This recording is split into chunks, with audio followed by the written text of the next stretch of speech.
Season 1 of the Ultimate Self-Defense Championship, the very first ever YouTube reality series that pitted 6 martial arts YouTubers against each other in various self-defense challenges, is now officially over. And in this video, I'm going to share with you the wild story of how the Ultimate Self-Defense Championship came to be, and some of the behind-the-scenes things that happened that did not make the final cut. But before I do that, I first want to let you know that Season 2 has been confirmed, but it's going to happen only if the crowdfunder will reach its financial goal. If it won't, Season 2 will not happen. And I will explain later in this video why that's the case. But let me tell you, Season 2 has a fascinating lineup. We have the karate nerd Jesse Yanka. We have an active UFC fighter. We have a Shaolin disciple. We have a high-level BJJ black belt, and even an untrained, tall and athletic basketball player to test and see how much size and strength matter even if you don't have martial arts skills. So if you want to support the Ultimate Self-Defense Championship Season 2, make sure to click the link down below. Now, the way Season 1 began, it began with me and a notebook. One day I sat down and asked myself what would be the most badass, kick-ass video on YouTube that I could ever make, even if that wouldn't be really possible. And the concept of the Ultimate Self-Defense Championship was the main thing that came to my mind. Now, some of you may ask me, why don't you make some Mortal Kombat type of tournament where you get together YouTubers and they just fight each other? But personally for me, I think that's by far not as exciting and interesting, because there's the difference in size, age, experience, and if we would have YouTubers fight each other in a ring or a cage, the outcome would be pretty much obvious based on who they are. But then if you put them in an unusual environment, if you add the element of surprise, if you add the element of using your logic, that can change the game completely. And also too, it becomes a much more educational experience for everyone to learn from. So I thought, okay, this is a great concept, but I had no clue how I would be able to pull it off whatsoever. And the first main question was, how do I find a facility and an expert who would know how to pull it off together with me? But then in a conversation I had with Matt Clinton, one of the participants of Season 1, he told me about his instructor who used to teach Krav Maga, but eventually quit it because it was not realistic enough and he wanted to do more pressure testing. Now, right away I realized that's the man of my heart, because I essentially did the same thing with Aikido. So I connected up with Jeff Phillips and I made a recorded talk with him. And then during that talk, he told me that once a year he does this special tournament for his students where he puts them in various self-defense challenges, they accumulate scores, and then they have the winner. And I was like, holy crap, that's exactly what I'm looking for. And to make things even better, he had the perfect facility for it. So right away I was like, you know what, Jeff, I have the same exact idea that I want to pull off, but with martial arts YouTuber. And I asked him if he would sign up to do it with me. Luckily he said yes, and I was like, great, okay, things are already starting to align. But little did I know how much more challenges were still coming our way. As the next step, I asked a bunch of martial arts YouTubers that I respect and know if they would want to participate in such an event. And most of them luckily said yes, but little did I know what was actually happening in their minds at that moment. And who can better explain it than Icy Mike himself? I didn't want to do any of this, but I wanted to say yes to you, because I believe in you. And I thought,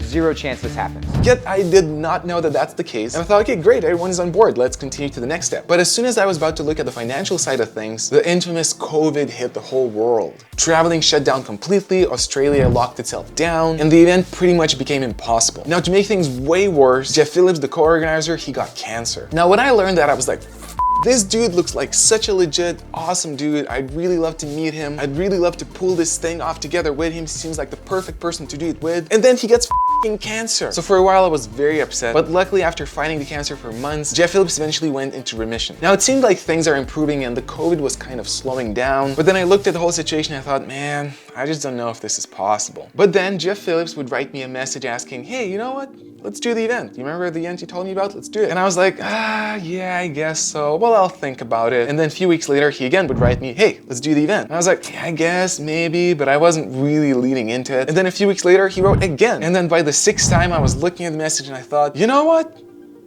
This. Let's go all in, let's sacrifice everything I have and either pull it off or die trying. But then the next huge question was the financial side of things. Now this was a very expensive event to pull off. First of all, it was in Australia, Sydney, because that's where the facility was, and that's where Jeff Phillips lives and all the trained attackers are. But Australia is pretty much the furthest country from everyone, and the flights to it are freaking expensive. To fly over and back one single participant, it cost me around $2,000. And at the moment I was looking at having 5 different participants, plus I needed to make my own way there and bring my wife with me. So already looking at $14,000. But I was still by far not the whole thing. I also promised to pay for everyone's foods, additional expenses. I promised to take care of lodging. And then there was the question of equipment and hiring someone to help film the event. So the first thing I did, I announced a crowdfunder. But there was a problem that I did not realize at that moment. When I announced it, first of all, I later learned that many people thought that this event is fake. Second, that I will never be able to pull it off. Third, that it's gonna be some crappy, just film with your phone kind of a video thing. And very few people were willing to give their money for that. Luckily still, the season 1 crowdfunder, it earned around $8,000, but that was far from what I needed in total, because by the end of it, the whole event cost me around $30,000. Luckily, I'm a crazy guy and I had my life savings, so I thought, you know what, again, I'm gonna go all or nothing, I'm gonna invest all of my money, and if it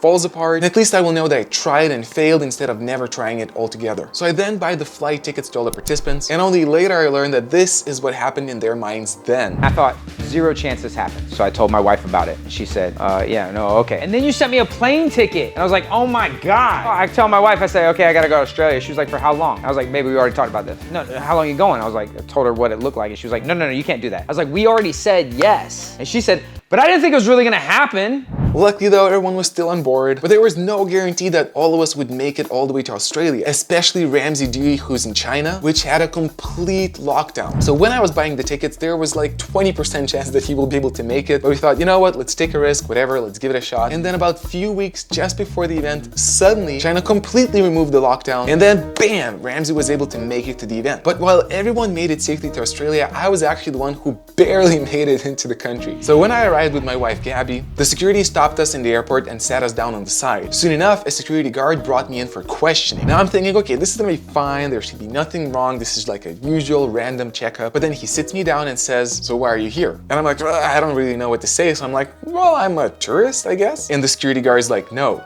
why are you really here? And then suddenly I feel like adrenaline is just flowing through my whole body, my heart is pounding, I'm like, what the heck is happening? And then he continues by saying, or more specifically, what are you doing on this specific date? And then I realized that that's the date of the seminar, because right after the championship ends, we were planning to do an open seminar where all the contenders are teaching together, and money was officially involved in that. So right away, I turn on all of my charm and I say to the security guard, whoa, wait. I need to tell you that this event, the money does not go to me. The money goes to the owner of the facility, Jeff Phillips, who's, Australian. And then the guy looks at me and he keeps thinking, and eventually he stops and says, okay, you know what? Officially, I should send you back home and ban you from the country for a few years. And I'm like, holy crap. And my mind is already racing. And I'm imagining, okay, how I will pull this off via distance. How I will Skype everyone and tell them, okay, film this, do that. But then he continues by saying, you know what? But this time I'll make an exception and I'll let you in. But next time, make sure you get the proper visa. I was like, thank you, sir. You're a lifesaver. You're the best ever. And then that's the way I still made it into Australia. Then eventually me, Jeff Phillips, and all the participants, we meet and we get together great from the get-go, and I'm thinking, okay, everything is going smoothly, this is gonna be great, until it doesn't. Because at the end of the second day, after 4 challenges happened, including the beach battle, I suddenly learned that Mike and Seth are freaking out. So I approached them and I asked, what's the problem? Turns out that despite the fact that all of the attackers, when running into the bus, they were instructed to not go hard, one of the dudes got way too excited and he punched Seth way too hard. On top of that, the circle drill was one of the hardest challenges. And at the end of it, both Mike and Seth were exhausted. So they're looking at me and they're asking me, so is this gonna be the intensity for the next 3 days? And I'm like, no, dude, chill, it's gonna be fine, don't worry about it. But I see that they do not believe me. I try to explain to them that this was a misunderstanding, the guy hit too hard, that's not gonna happen again. And then I tell them that tomorrow on the 3rd day, we're gonna have a special event. And I know that that's the zombie event. I know it's gonna be a blast, but they don't know it. And again, they look at me and they think that I'm probably gonna throw them in with kangaroos and ask them to fight them. But at the same time, I can't tell them what it is exactly because I want them to be surprised. And even though on the way to the facility to the zombie event, this is what the guys had to say. What you're watching now is man